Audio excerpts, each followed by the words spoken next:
সাদকা করি, চালিসা করি, চাহারুন করি, মানুষের নামে দান খায়রাত করি, সমস্ত সবটা তার রূহের মধ্যে বক্সিয়ে দেওয়া যাবে। আজকে ব্রাদার, আজকে মসজিদে 50 টাকা দান করলাম, জালসায় 200 টাকা দান করলাম, কিংবা মা বাবার নামে আমি কোরআন খানি করলাম। হয়তো আমাদের এমন ঈমান হয়ে গেছে আমি এখানে কোরআন খানি করলাম, আমি এখানে টাকা দান করলাম, কিন্তু কবরের মধ্যে কিভাবে পৌঁছবে? কবরের মধ্যে কিভাবে পৌঁছবে? আলহামদুলিল্লাহ নাহমাদুহু ওয়া নাস্তাঈনুহু ওয়া নাস্তাগফিরুহু ওয়া নু'মিনু বিহি ওয়া নাতাওয়াক্কালু আলাইহি ওয়া নাউযু বিল্লাহি মিন শুরুরি আনফুসিনা ওয়া মিন সাইয়্যাতি আমালিনা মান ইয়াহদিহিল্লাহু ফালা মুদিল্লা লাহু ওয়া মান ইউদ্লিলহু ফালা হাদিয়া লাহু ওয়া নাশহাদু আন্না মুহাম্মাদান আবদুহু ওয়া রাসূলুহু আম্মা বা'দ ফাউযু বিল্লাহি মিনাশ শাইতানির রাজীম বিসমিল্লাহির রহমানির রহিম কুল্লু নাফসিন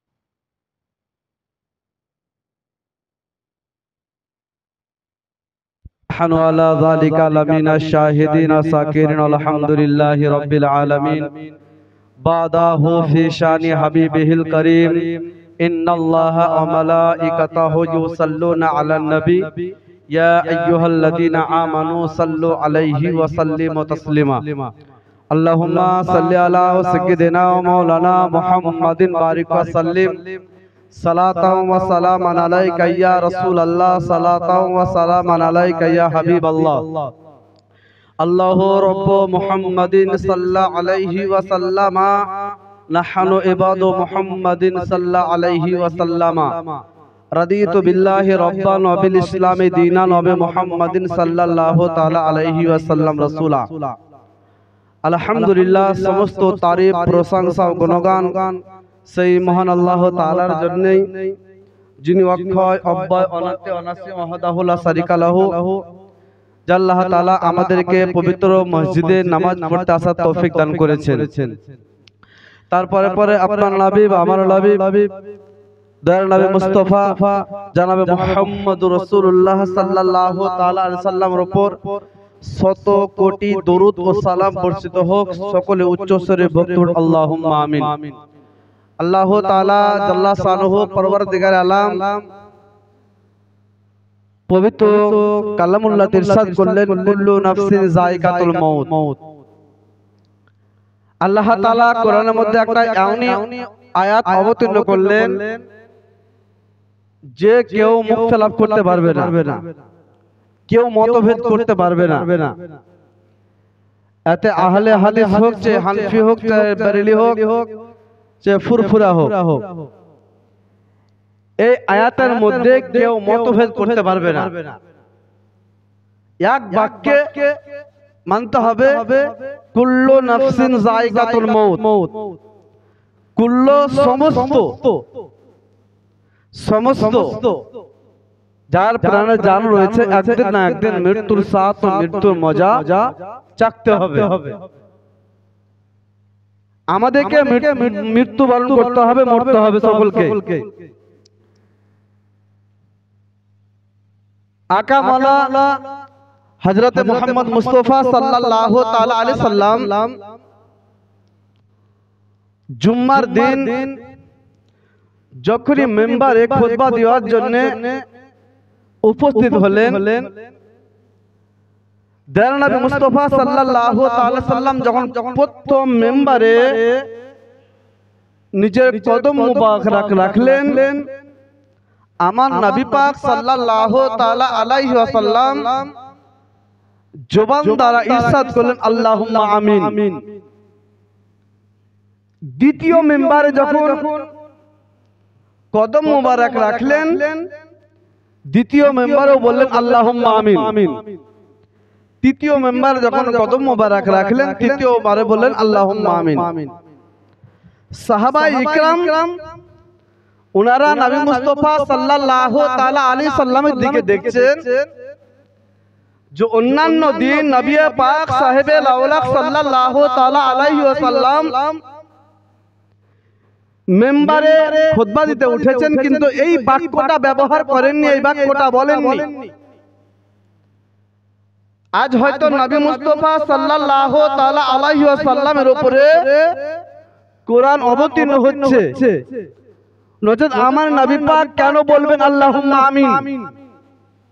নামাজ যখন শেষ হয়ে গেল, নবী পাক সাল্লাল্লাহু তাআলা আলাইহি ওয়াসাল্লামের কাছে আরজ করলো, ইয়া রাসূলুল্লাহ সাল্লাল্লাহু তাআলা আলাইহি ওয়াসাল্লাম, আজকে যে আপনার খুতবা দেওয়ার জন্য আপনি উঠলেন, যখন প্রথম মেম্বারে যখন আপনার নিজের কদম মোবারক রাখলেন, ইয়া রাসূলুল্লাহ সাল্লাল্লাহু তাআলা সাল্লাম, আপনার জবান দ্বারা ইরশাদ হলো আল্লাহুম্মা আমিন।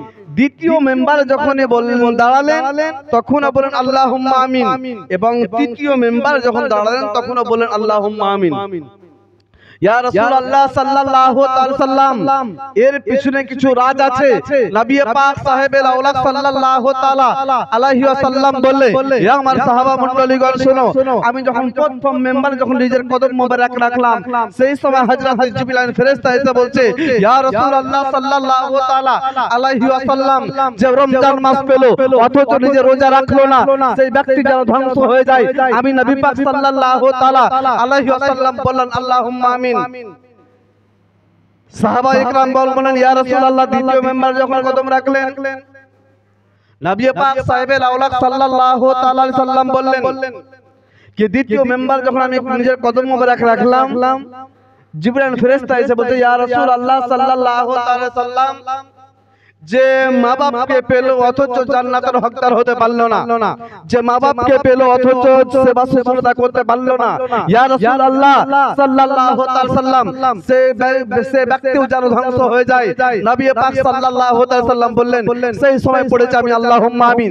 সাহাবায়ে কেরাম বলে, ইয়া রাসূলুল্লাহ সাল্লাল্লাহু তাআলা আলাইহি ওয়াসাল্লাম, আপনি যখন তৃতীয় মেম্বার যখন নিজের কদম মোবারক রাখলেন তখন বলেন আল্লাহুম্মা আমিন। সাহাবায়ে কেরামকে বলছে, ইয়া আমার সাহাবা, আমি যখন তৃতীয় মেম্বার যখন নিজের কদম মোবারক রাখলাম, হযরত জিবরাইল ফেরেশতা এসে বলছে, ইয়া রাসূলুল্লাহ সাল্লাল্লাহু তাআলা আলাইহি সাল্লাম, যে আপনার নাম নিল, ইয়ানি মুহাম্মদ সাল্লাল্লাহু আলাইহি সাল্লাম নিল, দরুদ শরীফ পড়লো না, সেই ব্যক্তি যেন ধ্বংস হয়ে যায়। বোঝা গেল যে ব্রাদারে মিল্লাত ইসলামিয়া, এই তিনটা জিনিসের উপরে আমার নবী আল্লাহুম্মা আমিন বলেছেন। কারণ আল্লাহুম্মা আমিন, এ আল্লাহ তুমি কবুল করে নাও। আমাদের দোয়া টলবেটল হতে পারে, কবুল হতেও পারে, না হতেও পারে। সারা বিশ্বের আলেম বলেন, মুফতি বলেন, কবুল হতেও পারে, না হতেও পারে। যে আমার নবীকে হযরত মুহাম্মদ সাল্লাল্লাহু তাআলা সাল্লামকে নবীকে নবীদের নবী করে আল্লাহ পাক পাঠিয়েছেন, সেই নবী আল্লাহ দরবারে বলেন আল্লাহুম্মা আমিন, সুবহানাল্লাহ, ইয়া আল্লাহ তাআলা তুমি কবুল করো। তো ব্রাদার, আমাদের রোজা পার হয়ে গেল এবং আমাদের জেনাদের সুবহানাল্লাহ মা বাবা আপনারা পেয়েছেন, কমসে কম সেবা শুশ্রূষা করে নিজের দেহকে জাহান্নামের আগুন থেকে বাঁচিয়ে নেন। এবং নবী নাম যখন শুনবেন সেই সময় সাল্লাল্লাহু তাআলা আলাইহি ওয়াসাল্লাম বলবেন, এতে আপনার লাভ আছে, এতে আপনার লাভ আছে। কারণ নবী পাক সাহেবেল আওলাদ সাল্লাল্লাহু তাআলা সাল্লামকে কিছু সাহাবা মিলে আরজ করলো, ইয়া রাসূলুল্লাহ সাল্লাল্লাহু তাআলা আলাইহি ওয়াসাল্লাম, আপনি আমাদের সঙ্গে তো বসে আছেন, আমাদের পাশাপাশি বসে আছেন, কিন্তু ইয়া রাসূলুল্লাহ কাল কিয়ামতের মাঠ হবে, কাল কিয়ামতের ময়দান হবে, ইয়া রাসূলুল্লাহ সেই সময় হাজার হাজার লক্ষ লক্ষ কোটি কোটি মানুষ হবে, ইয়া রাসূলুল্লাহ সেই সময় আপনাকে কোথায় খুঁজে পাবো? এবং আপনার यानी আপনার পাশে কোন ব্যক্তি থাকবে, কোন এমন আমল করবে আপনার পাশে থাকবেন।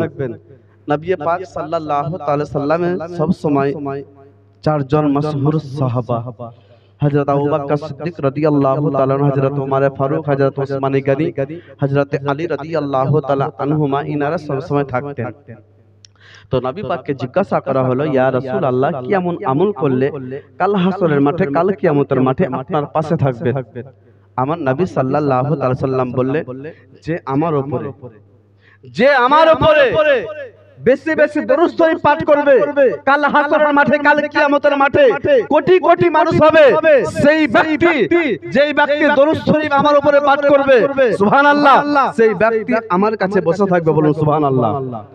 সেই ব্যক্তি নবী পাক সাল্লাল্লাহু তাআলা সাল্লাম কে জিজ্ঞাসা করা হলো, ইয়া রাসূলুল্লাহ, কোটি কোটি মানুষ হবে, কিন্তু যেই ব্যক্তিটা আপনার উপর দরুদ শরীফ পাঠ করবে সেই ব্যক্তিটাকে আপনি কিভাবে চিনবেন? নবী পাক সাল্লাল্লাহু তাআলা আলাইহি ওয়াসাল্লাম বললেন, ইয়া আমার সাহাবা মণ্ডলীগণ, যেখানে লাল লাল ঘোড়া আছে, একটা যদি সাদা ঘোড়া থাকে, সুবহানাল্লাহ, সেই সময়তে সেই সাদা ঘোড়াটাকে খুঁজতে অসুবিধা হবে না। যে আমার উপরে দরুদ শরীফ পড়বে, কাল হাসরের মাঠে, কাল কিয়ামতের মাঠে সেই ব্যক্তির চেহারাটা উজ্জ্বল হয়ে যাবে, এবং উজ্জ্বল হওয়ার কারণে নবী মুস্তাফা সাল্লাল্লাহু তাআলা আলাইহি ওয়াসাল্লাম সেই ব্যক্তিকে চিনে নিয়ে নিজের পাশে বসাবেন। বলুন সুবহানাল্লাহ। ব্রাদার, আজকে সুবহানাল্লাহ, এবং হাদিস পাকের মধ্যে এসেছে যে জুম্মার দিন বেশি বেশি তোমরা দরুদ শরীফ পাঠ করো। জুম্মার দিন যে দরুদের হাসিয়া খুঁজলে পাওয়া যাবে, দরুদের বায়ান খুঁজলে পাওয়া যাবে, এবং সুবহানাল্লাহ অনেক ছোটি বইও দেওয়া থাকে যে জুম্মার দিন আমার নবী পাক সাল্লাল্লাহু তাআলা আলাইহি ওয়াসাল্লাম বলেছেন যে জুম্মার দিন তোমরা বেশি বেশি দরুদ শরীফ পাঠ করো, কারণ জুম্মার দিন সব থেকে আফজাল দিন, সব থেকে আফজাল দিন হচ্ছে জুম্মার দিন। এবং নবী পাক ইরশাদ করলেন কি তোমরা আমার উপরে বেশি বেশি দরুদ শরীফ পাঠ করো। তো ব্রাদার, যে আয়াত পড়েছি, কুল্লু নাফসিন যায়কাতুল মাউত, যে মানুষ কেউ বেঁচে থাকবে না, কুল্লু সমস্ত যার প্রাণে জান রয়েছে তাকে একদিন না একদিন মৃত্যুর স্বাদ, মৃত্যুর মজা চাখতে হবে। তো সেই মৃত্যুর হাত থেকে বাঁচতে গেলে আজ পর্যন্ত কেউ বাঁচতে পারেনি। হযরত লোকমান হাকিম বাদশা কোন রাওয়ায়াতের বলেছে কি আল্লাহর ওলি ছিল, সুবহানাল্লাহ, সে অনেক চেষ্টা করেছে মৃত্যুর জন্য নয়, উনার ছেলেকে শিক্ষা দেওয়ার জন্য, উনার ছেলেকে শিক্ষা দেওয়ার জন্য যে আমি একটা হাকিম, আমি ওষুধ তৈরি করেছি, বহু ওষুধ তৈরি করেছি, কিন্তু মৃত্যুর হাত থেকে বাঁচার জন্য আমি ওষুধ তৈরি করতে পারিনি। তো ব্রাদার, আজ থেকে নয় আমাদেরকে এহ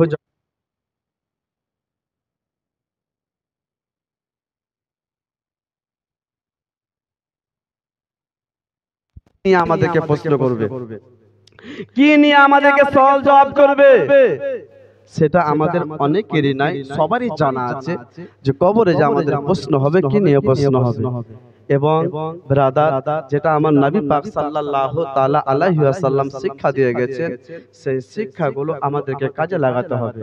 আমাদেরকে এই দুনিয়াতে ভাবলে হবে না কি এই দুনিয়া আমার, এই দুনিয়াতে আমার, কারণ আমাকে পৃথিবী ছাড়তে হবে, আমাকে পৃথিবী ছাড়তে হবে। হাদিস পাকের মধ্যে এসেছে কে কবরের বা আখিরাতের পুঁজি হচ্ছে এই দুনিয়া, আখিরাতের পুঁজি হচ্ছে এই দুনিয়া। যেমন আমাদের হয়তো এক সপ্তাহ আসা হয়ে গেল বিদেশ থেকে, আর কয়েকদিন পর আমরা নিজের জায়গা আমরা চলে যাব। কিসের জন্য চলে যাব? ব্যবসার জন্য, কাজের জন্য আমরা চলে যাব। কিসের জন্য? কাজের জন্য, যে আমাদের সেই থেকে খাওয়া দাওয়া হবে, সেই থেকে আমাদেরকে ভরণ পোষণ হবে। কিন্তু আল্লাহ তাআলা বললেন কি দেখো, তোমাদেরকে দুনিয়াতে পাঠিয়েছি কারণ আখিরাতে তুমি যেমন পুঁজি করে নিয়ে আসবা, তুমি যেমন ইনকাম করে নিয়ে আসবা, তুমি যেমন নেকি করে নিয়ে আসবা, সেরকম তুমি কবরে ঠাঁই পাবা। আজকে আমরা লক্ষ লক্ষ হাজার হাজার কোটি কোটি টাকা ইনকাম করে আমাদের সুবহানাল্লাহ বাড়ি ঘর তৈরি করছি নিজের বসবাস করার জন্য, নিজের বসবাস করার জন্য। কিন্তু সুবহানাল্লাহ, আল্লাহ তাআলা ওটাই বললে যে তোমরা যেমন বাইরে যাচ্ছ, বাইরে থেকে এসে নিজে বাড়ি বানাচ্ছ, ঘর বানাচ্ছ, ফ্ল্যাট বানাচ্ছ, কিন্তু যে কবরে আমাদেরকে যেতে হবে তার কি পুঁজি আছে? আমার নবী পাক সাল্লাল্লাহু তাআলা সাল্লাম বললেন যে আখিরাতের পুঁজি হচ্ছে এই দুনিয়া। তুমি দুনিয়াতে যেমন ইবাদত করে যাবা, দুনিয়াতে তুমি যেমনই বান্দেগি করে যাবা, সেইভাবে তোমার কবরে ঠাঁই হবে, সেইভাবে কবরে আমাদের ঠাঁই হবে। তো ব্রাদার, মানুষ ইন্তেকাল করে গেল, ইন্তেকাল করে যাওয়ার পর তার সমস্ত জারিয়া, সাদকায়ে জারিয়া বন্ধ হয়ে যায়। ইল্লা মিন সালাসাতিন, তিনটা আমলনামা জারি থাকে, যেটা বন্ধ হয় না, যেটা বন্ধ হয় না কাল হাসর পর্যন্ত, কিয়ামত পর্যন্ত সুবহানাল্লাহ জারি থাকে। যদি সৎ ছেলে যদি পৃথিবীর মধ্যে রেখে যায়, যেই ছেলে সুবহানাল্লাহ নামাজ পড়বে, রোজা করবে, সত্য পথে চলবে, নবী পাক সাল্লাল্লাহু তাআলা সাল্লাম আখলাক চরিত্র মেনে চলবে, ওই ছেলে যতদিন জীবিত থাকবে তার পিতা মাতার আমল নামাতে নেকি লিখতে থাকবে, এটা বন্ধ হবে না। দ্বিতীয়ত হচ্ছে কি উনার নামে কোনো কল বা কোনো কুয়া যদি খোদন করে দেওয়া থাকে, ওই কলের পানি ওই কুয়ার পানি যতদিন থাকবে ততদিন নেকি পেতেই থাকবে। একজন সাহাবা উনার মা ইন্তেকাল করে গেছে, তো নবী পাক সাল্লাল্লাহু তাআলা আলাইহি সাল্লামের কাছে গেল, বলে ইয়া রাসূলুল্লাহ সাল্লাল্লাহু তাআলা সাল্লাম, আমি বাইরে ছিলাম, আমার মা ইন্তেকাল করে গেছে, ইয়া রাসূলুল্লাহ কি সাদকা করব? আজকে মানুষ বলছে আমরা কি মানুষ মরে গেল চলে গেল, তার জন্য কিছু করার দরকার নাই। কিন্তু সুবহানাল্লাহ, সেই সাহাবা বিখ্যাত সাহাবী নবী পাক সাল্লাল্লাহু তাআলা আলাইহি সাল্লামকে চার্জ করলো, ইয়া রাসূলুল্লাহ আমার মায়ের জন্য কি সাদকা করব? নবী পাক সাল্লাল্লাহু তাআলা সাল্লাম বললেন, ইয়া আমার সাহাবা মণ্ডলীগণ, এই জায়গাতে পানির খুব অভাব। সিয়াসিতার হাদিস, জয়ী হাদিস নয়। কিছু কিছু বক্তা আছে হাদিস জয়ী হাদিস খুব বুঝে, জয়ী হাদিস খুব বোঝা, সেরেকার বেদাত খুব বুঝে। কিন্তু আমি আদৌ বলবো যে সেরেকের মানে কি তাও জানে না, বেদাতের মানে কি তাও জানে না, আর জয়ী হাদিস কাকে বলে তাও জানে না। কিন্তু তাদের বাক্য বলতে হবে, তারা বলে।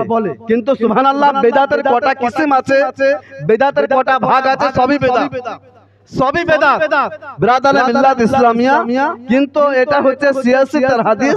আর যে সাহাবাকে বললে সেই সুবহানাল্লাহ বিখ্যাত সাহাবী, তো সেই সাহাবাকে বললে, এ আমার সাহাবা মণ্ডলী শোনো, এই জায়গাতে পানির খুব অভাব, তো তুমি মদিনা মুনাওয়ারাতে একটা রাস্তার পাশে একটা কুয়া খোদন করে দাও, একটা রাস্তার পাশে একটা কুয়া খোদন করে দাও। ওই কুয়ার পানি যতদিন খাবে এবং ওই কুয়ার পানি যতদিন থাকবে, সুবহানাল্লাহ, ওই কুয়ার পানি যতদিন থাকবে ততদিন তোমার মায়ের আমলনামাতে নেকি লিখতে থাকবে। বলুন সুবহানাল্লাহ। জিন্দেগিতে বন্ধ হবে না। নবী পাক সাল্লাল্লাহু তাআলা সাল্লাম সেই সাহাবাকে বলে দিলেন, সেই সাহাবা এসে সুবহানাল্লাহ তার মায়ের নামে একটা কুয়া খোদন করে দেওয়া হলো। এই সিয়াসিতাল হাদিস দ্বারা বোঝা গেল যে আমরা সাদকা করি, চালিসা করি, চাহারুন করি, মানুষের নামে দান খায়রাত করি, সমস্ত সবটা তার রূহের মধ্যে বক্সিয়ে দেওয়া যাবে।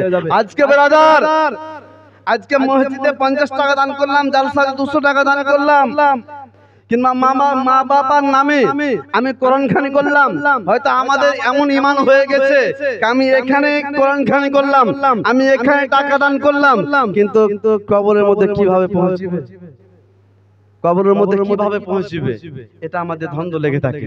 আর কোন জিনিসে লয়, দুনিয়াবি আর অনেক জিনিস আছে সেদিকে আমরা ভাবি না। কিন্তু যখনই মানুষ মারা যায়, আমরা যে ফাতিহা পড়ে তার রূহের মধ্যে বক্সিয়ে দিই, এই এটা কিভাবে হতে পারে, সে তো কবরে আছে, সে কবরে কি ছিদ্র আছে, কি ছিদ্র ঢুকে যাবে, এটা কিভাবে হতে পারে, এটা নিয়ে আমরা সুবহানাল্লাহ বড় কনফিউজ হয়ে থাকি। কিন্তু আজকে দেখুন, ধর্মপুরের কোন ব্যক্তি বোম্বাইয়ে বলেন, কলকাতায় বলেন, আরো কলকাতায় বলেন আছে, হঠাৎ করে তার পয়সার প্রয়োজন হলো, সঙ্গে সঙ্গে কোন মিস্ত্রিকে, হেড মিস্ত্রিকে ফোন করলে কি ভাই আমি অমুক জায়গাতে আছি, আমাকে তুমি কিছু পয়সা দিয়ে পাঠাও, যে পয়সা এনেছিলাম শেষ হয়ে গেছে, আমাকে কিছু পাঠাও পয়সা। সঙ্গে সঙ্গে যে হেড মিস্ত্রিকে বলবে, সে হেড মিস্ত্রি বলবে তোমার গুগল পে আছে না, ফোন পে আছে না, কি আছে, যদি গুগল পে থাকে সে নাম্বারটা দিয়ে দাও, ফোন পে থাকে তো নাম্বারটা দিয়ে দাও। যেমন সে ফোন পে নাম্বারটা দিয়ে দিলে 5000 হোক, 6000 হোক, 2000 হোক, তাকে ফোন পে পয়সা ভরে দিলে, যেমনই পয়সা ভরে দিলে সুবহানাল্লাহ ওর মোবাইলে পৌঁছে গেল। এটা নিয়ে আমাদের হয় না। আজকে যদি ব্রাদার দুনিয়ার বিজ্ঞানীকে যদি গুগল পে তৈরি করতে পারে, ফোন পে তৈরি করতে পারে, নবী পাক সাহেবে আওলাদ সাল্লাল্লাহু তাআলা সাল্লাম বলেছেন তোমরা দুনিয়াতে কোরআন খতম করো, ফাতিহা করো, সুবহানাল্লাহ, যে কোনো জিনিস করো, আল্লাহ সেই ব্যক্তির নামে বক্সিয়ে দাও, সেই ব্যক্তির কবরের মধ্যে পৌঁছে যাবে। বলুন সুবহানাল্লাহ। এটাতে কোনো সন্দেহ হবে না।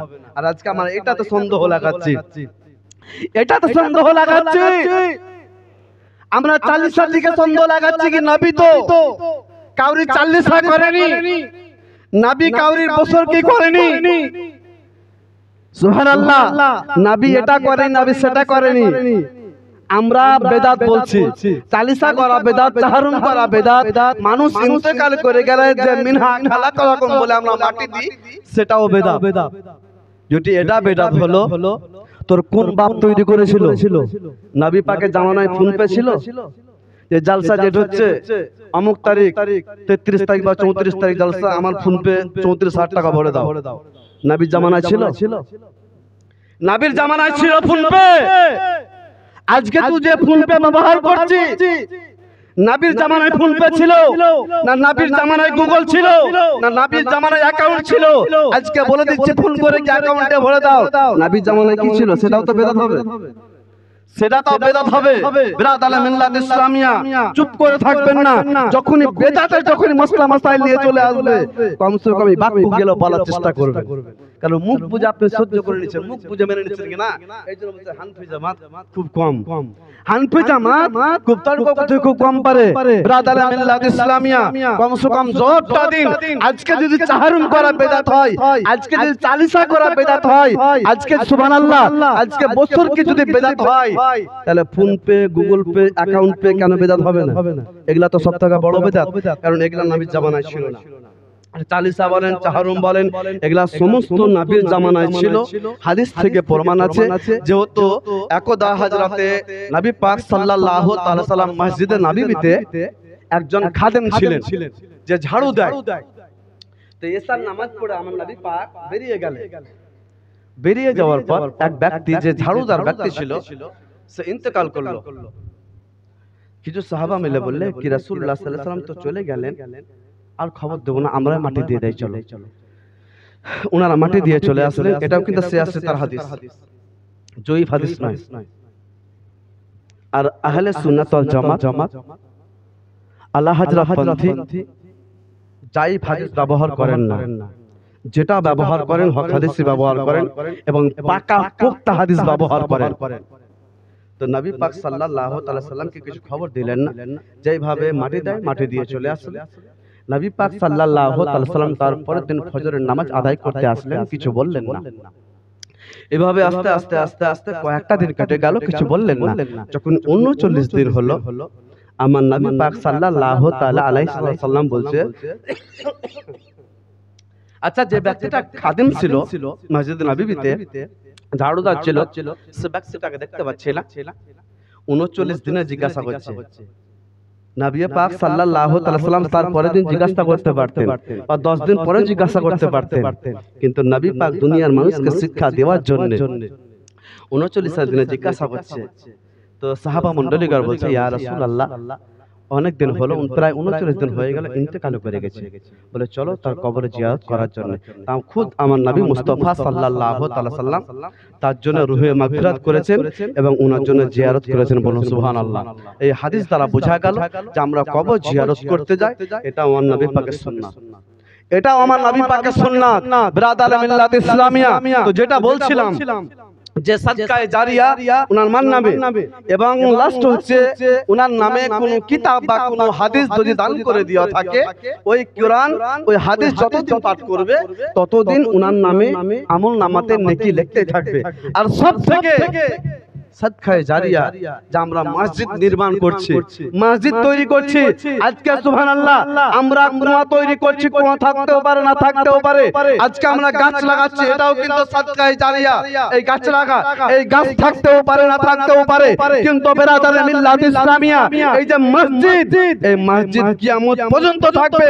আর ধর্মপুর বাসী বলেন বা অন্য কোন বাসী বলেন যে মসজিদে নির্মাণ করেছেন, এদের আমল নামা জিন্দেগিতে বন্ধ হবে না, সাদকায়ে জারি থাকবে। বলুন সুবহানাল্লাহ। বিরাদারে মিল্লাত ইসলামিয়া, তো আমাদের যে কর্তব্য হবে যে সুবহানাল্লাহ আমরা তো কবরে যাব, কিন্তু কমসে কম আমার ছেলে যাতে আমার কবরের পাশে কমসে কম দোয়া করতে পারে, সেটা কমসে কম মানুষ করেছে। কমসে কম এখন আপনার বইয়ে চটি বইয়ে উঠেছে নামাজ শিক্ষা বই, যে কিভাবে কবর জিয়ারত করতে হয়, কিভাবে কবর জিয়ারত করতে হয়। সুবহানাল্লাহ, সুন্দরভাবে আপনাকে বুঝিয়ে দিয়েছে, সুন্দরভাবে বুঝিয়ে দিয়েছে। সে কমসে কম সুবহানাল্লাহ সমস্ত কাজ করান, সমস্ত কাজ আপনি শিক্ষা দিন, তো কমসে কম এই দ্বীনি শিক্ষাটা দিন, দ্বীনি শিক্ষাটা দিন, যে কমসে কম আপনি যখন ইন্তেকাল করে যাবেন, আপনি ইন্তেকাল করে যাওয়ার পর কমসে কম আপনার কবরের পাশে জানো সেই আপনার ছেলে দোয়া করতে পারে। আর আল্লাহ রাব্বুল ইজ্জত বলছে কোন পিতার জন্য তার ছেলে যখন আমার কাছে দুই হাত উত্তোলন করবে, আমি আল্লাহ পাক তার ছেলের ছেলের দোয়াটাকে কবুল করে আমি তার পিতা মাতাকে জান্নাতবাসী করে দেব। বলুন সুবহানাল্লাহ। বিরাদারে মিল্লাত ইসলামিয়া, আজকে আমরা বহু শিক্ষা অর্জন করছি, কিন্তু সুবহানাল্লাহ এই কবরে মাটি দেওয়া আমাদেরকে বলতে হবে, যাই নামাজের জানাজা দোয়া আমাদেরকে বলতে হবে, ঈদুল ফিতর ঈদুল আজহা দোয়া আমাদেরকে বলতে হবে। আমরা সমস্ত জিনিস শিক্ষা করতে পারছি, কিন্তু এই জুম্মার দিন আর জানাজার সময় মৌলভী সাহেব নিয়তটা বলে দিন, ঈদের সময় বলেন, বকরিদের সময় বলেন, মৌলভী সাহেব নিয়তটা বলে দিন। আমরা দুনিয়ার সমস্ত জিনিস শিক্ষা করতে পারছি, কিন্তু কয়েকটা জিনিস আমরা শিক্ষা করতে পারছি না। তো ব্রাদার, আমরা আমাদেরকে শিক্ষা করতে হবে, কারণ যে আমরা কবরে যাব, সুবহানাল্লাহ, সেই কবরে একমাত্র যদি আপনার আমল খাটে তো সুবহানাল্লাহ, যেহেতু নামাজ নিয়ে আপনাকে কোশ্চেন করা হবে যে তুমি নামাজ পড়েছো না পড়েছো। আজকে যে নামাজ পড়তে আসছে, তো সেই নামাজ আমাদেরকে সুবহানাল্লাহ নামাজের উপরে মহব্বত রাখতে হবে, যেভাবে হযরত আলী রাদিয়াল্লাহু তাআলা আনহু রেখেছিলেন, যেভাবে হযরত আলী কারিমুল্লাহ ওয়াজহু রাদিয়াল্লাহু তাআলা নামাজের মধ্যে রেখেছিলেন। ব্রাদার, সেই মহব্বত আমরা যদি রাখি, আমাদের এহ জগৎ পরজগৎ পার হয়ে যাবে। কারণ যুদ্ধের ময়দানে হযরত আলী রাদিয়াল্লাহু তাআলা আনহু জাঙ্গে একটা তীর ঢুকে গিয়েছিল, সেই তীরটাকে টেনে কেউ বার করতে পারছিল না। নবী পাক সাল্লাল্লাহু আলাইহি সাল্লামের কাছে খবর গেল, তো নবী পাক সাল্লাল্লাহু আলাইহি সাল্লাম বললেন, তোমরা যাও। যাওয়ার পরে এখন হযরত আলী রাদিয়াল্লাহু তাআলা আনহু যে জাঙ্গে তীর ঢুকে গেছে, তোমাদেরকে কাউকে হাত দিতে দেবে না। তো হযরত আলী রাদিয়াল্লাহু তাআলা আনহু যখন নামাজের মুসল্লায় দাঁড়িয়ে যাবে, তার তীরটাকে তোমরা টেনে বার করে নেবে। নবী পাক সাল্লাল্লাহু তাআলা আলাইহি ওয়াসাল্লামের কাছ থেকে শুনে আসলেন। আসার পর হযরত আলী রাদিয়াল্লাহু তাআলা আনহু কিছুক্ষণের মধ্যে নামাজের মধ্যে দাঁড়ালেন। নামাজের মধ্যে নিয়ত করে দাঁড়ানোর পর হযরত আলী রাদিয়াল্লাহু তাআলা আনহু যে তীর ঢুকেছিল, সুবহানাল্লাহ, তীরটাকে টেনে বার করে নিয়েছিল। এটা সুবহানাল্লাহ ঘটনা না, এটা হাদিসও আছে, কিতাবের মধ্যে এসেছে যে তীরটাকে টেনে যে বার করে নিয়েছিল। হযরত আলী রাদিয়াল্লাহু তাআলা আনহু নামাজ শেষ করলেন। নামাজ শেষ করার পর হযরত আলী রাদিয়াল্লাহু তাআলা আনহু যে জাং দেখছে, তো তীর নাই, তীরটাকে বের করে নিয়েছে। নবী পাক সাল্লাল্লাহু তাআলা আলাইহি ওয়াসাল্লাম বললেন যে তার তীরটাকে বের করে নিয়েছে। তো হযরত আলী নামাজ শেষ করে যখন জাং দেখছে তার তীর নাই, তীর বের হয়ে গেছে। হযরত আলী জিজ্ঞাসা করলো, ইয়া আল্লাহর নবী, সাহাবা, আমার তীরটাকে কে বার করেছে? সবাই সাহাবা মিলে বলল, হে আলী, আপনার যে তীরটাকে আমরা টেনে বার করেছি আপনি কি জানেন না? বলে, যার কবজাতে আমার জান আছে, যার কবজাতে আমার জান আছে, খোদার কসম করে বলছি, তোমরা যে আমার তীরটাকে টেনে বার করেছো, আমি হযরত আলী কিছুই জানি না। বলুন সুবহানাল্লাহ। বিরাদারে মিল্লাত ইসলামিয়া, সেই মোহাব্বত আমাদেরকে রাখতে হবে। আর একটা বিরাদার, যে আমরা নামাজ আদায় করব এবং নামাজের মধ্যে নবী মুস্তাফা সাল্লাল্লাহু আলাইহি সাল্লামের মোহাব্বত আমাদেরকে রাখতে হবে।